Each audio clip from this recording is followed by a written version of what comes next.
त्यांचं दूध उत्पादन वाढतं, त्यांचं आरोग्य चांगलं राहतं, त्यांच्यातली उत्पादकता वाढते आणि हे सगळे फायदे आपल्याला एकट्या ह्या ॲझोलामुळे मिळतात. अतिशय चांगलं प्रोटीन घटक असणारं खाद्य ₹1 पेक्षा कमी किमतीमध्ये आपल्याला घरच्या घरी तयार होतं.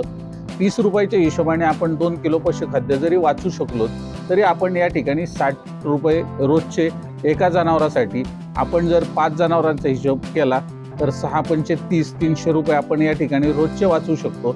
नमस्कार शेतकरी बांधवांनो, मी तुमचा कृषी मित्र ऋषिकेश. कृषी विथ ऋषी या युट्यूब चॅनलवर सर्वांचे स्वागत करतो. तर शेतकरी बांधवांनो, तुम्ही दूध व्यावसायिक असाल किंवा पशुपालक असाल तर तुम्हालाही माहिती पशुखाद्यावरचा खर्च हा वाढत चाललेला आहे. तर त्यासाठी एक उत्तम पर्याय व्यवस्था म्हणजे अझोला फार्मिंग. तर अझोला फार्मिंग या तंत्रज्ञानाविषयी माहिती देण्यासाठी आज आपल्याला कृषी विज्ञान केंद्र नारायणगाव येथील पशुसंवर्धन विषय तज्ञ धनेश पडवळ सर आहेत. आज त्यांच्याकडून आपण ही अझोला फार्मिंग विषयी संपूर्ण माहिती जाणून घेणार आहोत. तत्पूर्वी जर तुम्ही कृषी विथ ऋषी या युट्यूब चॅनलवरती नवीन असाल तर चॅनलला सबस्क्राईब करा आणि व्हिडिओ शेवटपर्यंत नक्की पहा.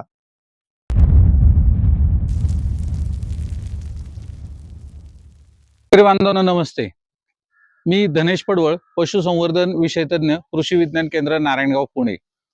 खरं तर आज आपण पशुसंवर्धनाचा ज्यावेळेस विचार करतो त्यावेळेस गाई गोठा असेल, शेळीपालन असेल, कुक्कुटपालन असेल, ह्या सर्व व्यवसायांच्या बाबतीत आपण म्हणतो की आता आपल्याला फारशी काही शिल्लक राहत नाही आणि हा व्यवसाय परवडत नाही. याचं जर महत्वाचं कारण आपण पाहिलं तर याचं सर्वात महत्वाचं कारण आहे की आज आपल्या पशुखाद्याच्या भरमसाठ वाढलेल्या किमती, आणि मग मोठ्या प्रमाणात पशुखाद्याच्या किमती वाढल्यात त्या प्रमाणात आपलं दूध उत्पादन असेल, मांस उत्पादन असेल हे वाढलेलं नाही. आणि म्हणून बऱ्याच वेळा आपले सर्व शेतकरी बांधव म्हणतात की काहीही करा पण आमच्या पशुखाद्यावरचा खर्च म्हणजेच per litre milk production cost ही आपल्याला कमी करता आली पाहिजे. आणि यासाठी सर्वात चांगला प्रभावी पर्याय म्हणजे ॲझोला.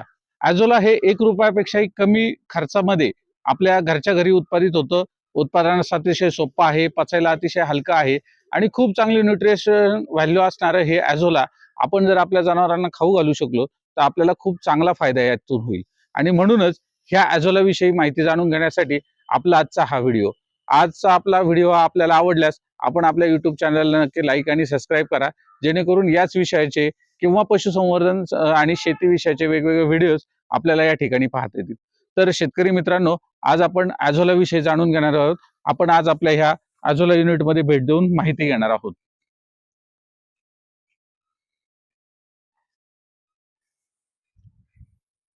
शेतकरी बांधवांनो, ॲझोला ही एक शेवाळवर्गीय वनस्पती आहे आणि ही शेवाळवर्गीय वनस्पती आपण जनावरांच्या पशुखाद्यामध्ये वापरतो. सर्वात महत्वाचं, ॲझोला हे पशुखाद्य आहे, म्हणजे ज्याप्रमाणे आपण सरकी पेंड, मिनरल मिक्सचर किंवा अन्य गोष्टी ह्या जनावराला high protein, vitamins, calcium, minerals हे मिळावेत म्हणून देतो त्या पद्धतीने आहे. बऱ्याच वेळा शेतकऱ्यांना पशुखाद्य म्हटलं की पशुपालनाचा समज होतो की ॲझोला हे आपण मक्याच्या ऐवजी देऊ शकतो का, आपण कडब्याच्या ऐवजी देऊ शकतो का, तर नाही.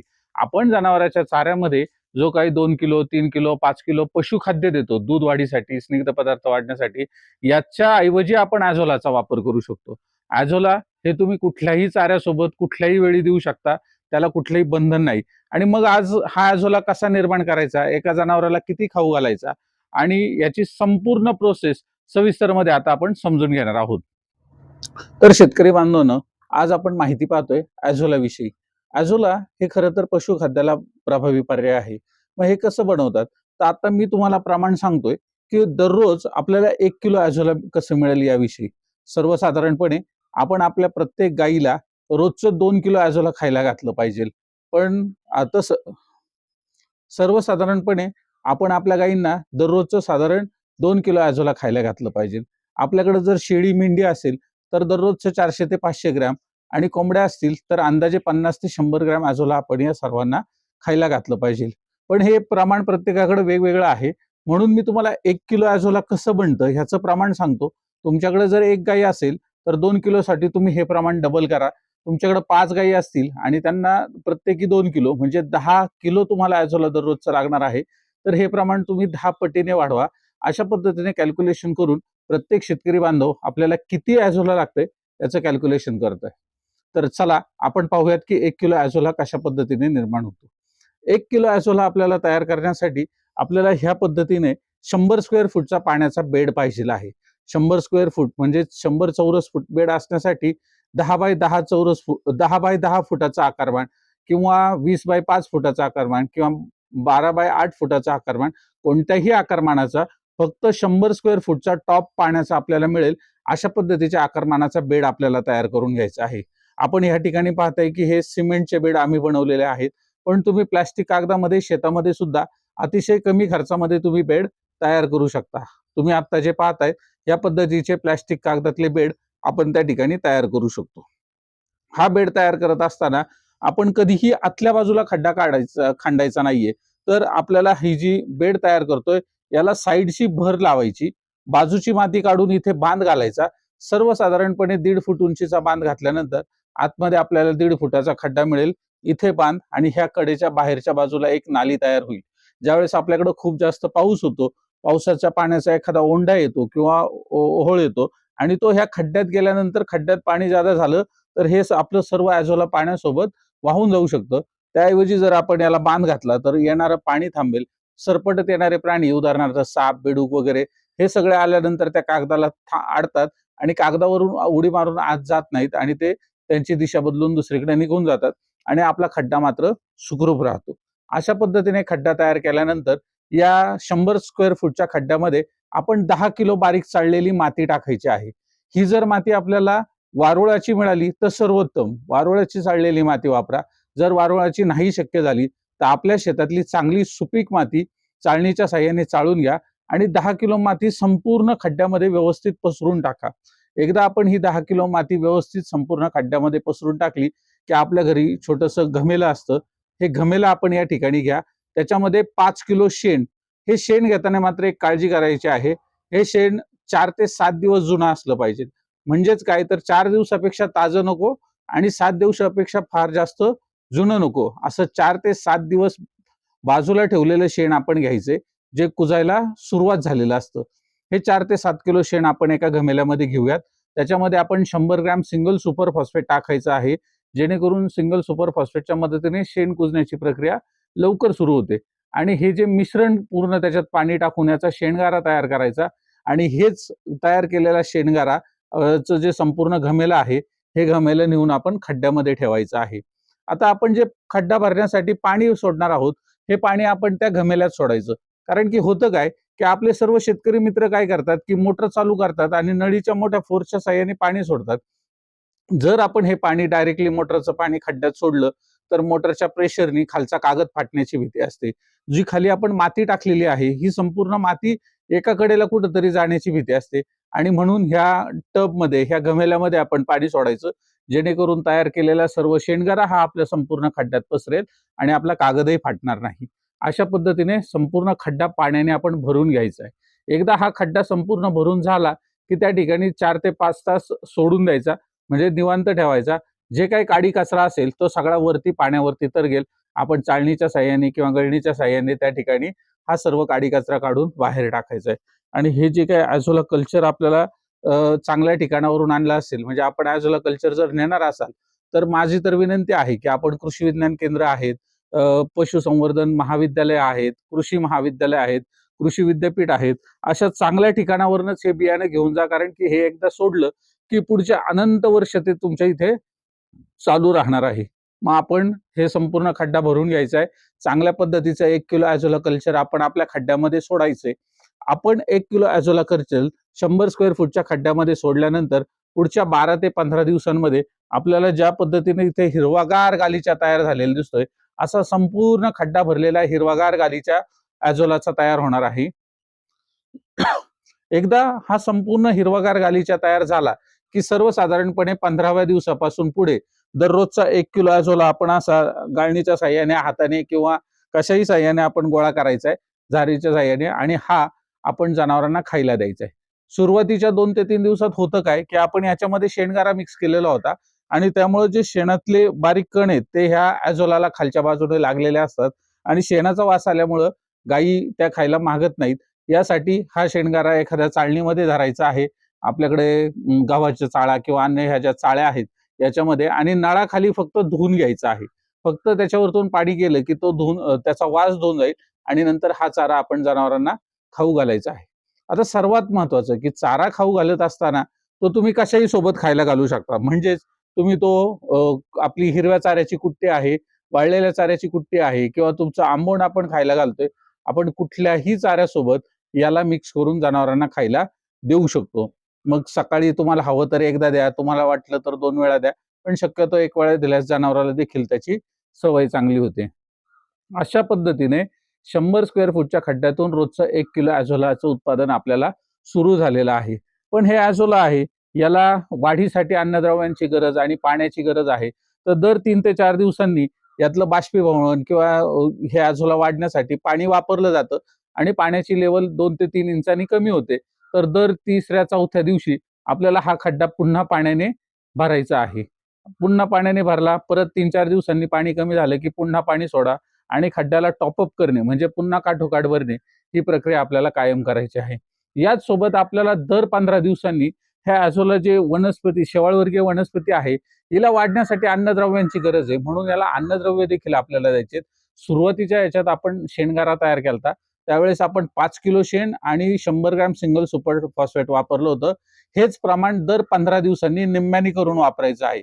म्हणजेच शेण 2 ते 2.5 किलो शेण आणि 50 ग्रॅम सिंगल सुपर फॉस्फेट ह्याचा चांगला शेणगारा तयार करायचा आणि खड्ड्याच्या चारही बाजूंनी तो व्यवस्थितपणे टाकायचा आहे, जेणेकरून खड्ड्यात सगळीकडे अन्न घटक मोठ्या प्रमाणात मिळतील आणि आपल्या ॲझोलाचं उत्पादन मोठ्या प्रमाणात सुरू राहील.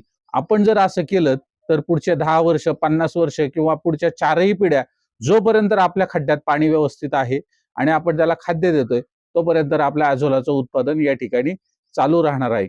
आपण जर हे सगळं पाहिलं की याचा खर्च किती आहे किंवा याच्या बाकीच्या गोष्टी किती आहेत, तर आपल्याला मनुष्यबळ घरी आहे.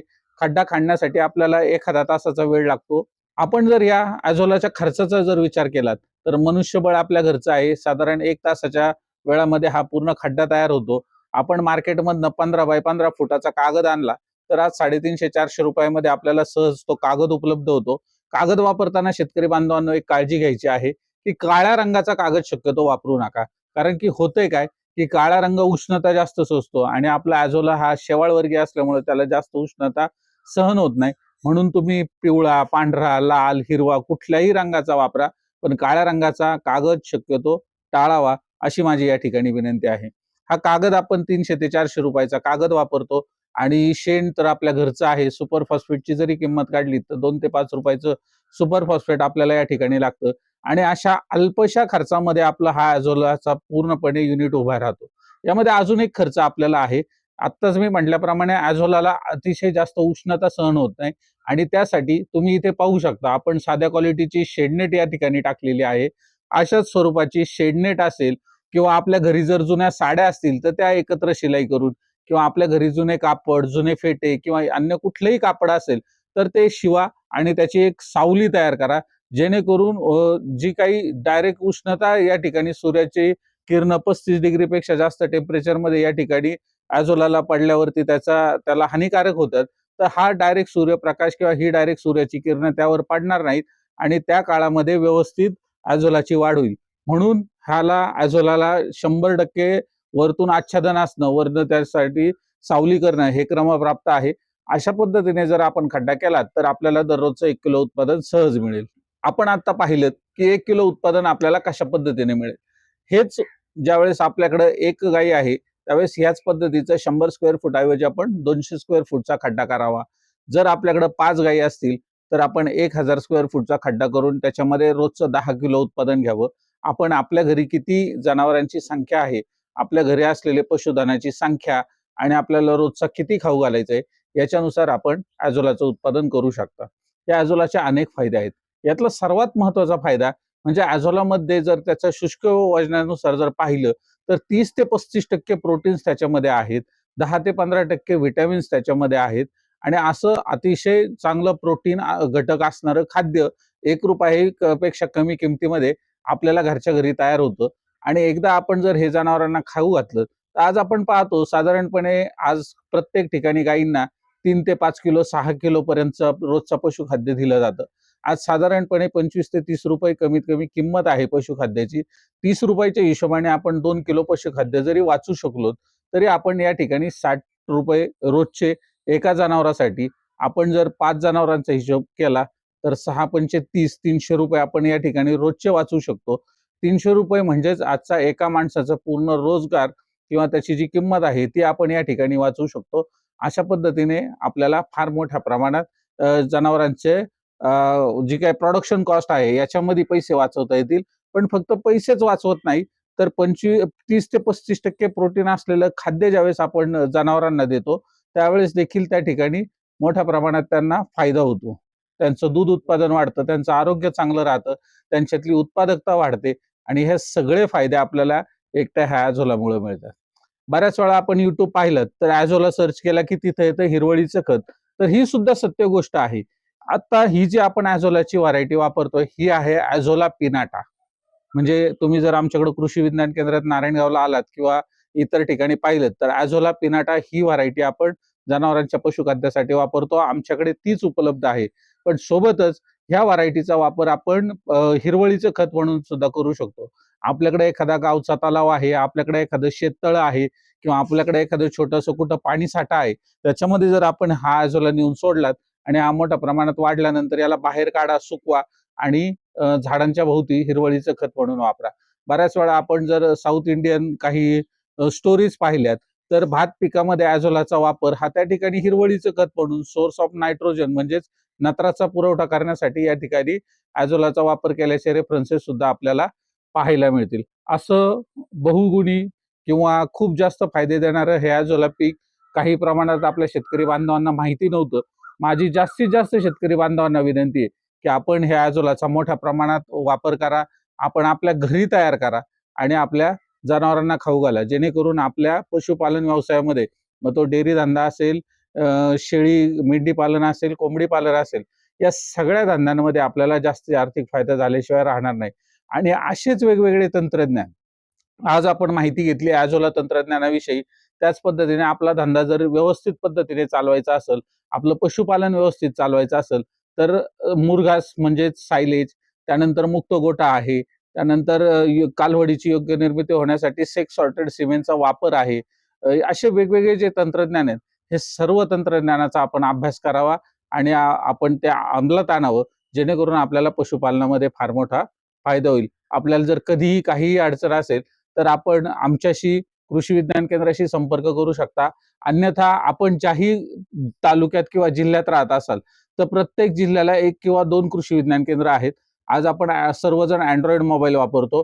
आपण जर फक्त एकदा Googleवरती सर्च केलत, की आपल्या जिल्ह्याचं नाव आणि पुढे KVK, तर आपल्याला आपल्या जिल्ह्यातील कृषी विज्ञान केंद्रांचा, आपल्या जिल्ह्यातील पशुवैद्यकीय महाविद्यालयांचा, आपल्या जिल्ह्यातील कृषी महाविद्यालयांचा किंवा आपल्या जिल्ह्याच्या आसपास असणाऱ्या कृषी विद्यापीठ, त्यांची संशोधन केंद्र, त्यांची विस्तार केंद्र, या सगळ्यांचे फोन नंबर अतिशय सहजरित्या उपलब्ध होतील. त्या ठिकाणी जाऊन आपण जर माहिती घेतली, तर आपल्याला ॲझोला किंवा शेती किंवा पशुपालन संदर्भातील वेगवेगळं तंत्रज्ञान आपल्याला माहिती होईल. माझी पुनश्च एकदा सर्व शेतकरी बांधवांना विनंती आहे, की आपण माहिती घ्या, त्याचा अवलंब जरूर करा, जेणेकरून आपल्या या व्यवसायाला भरभराटी आली पाहिजे. धन्यवाद.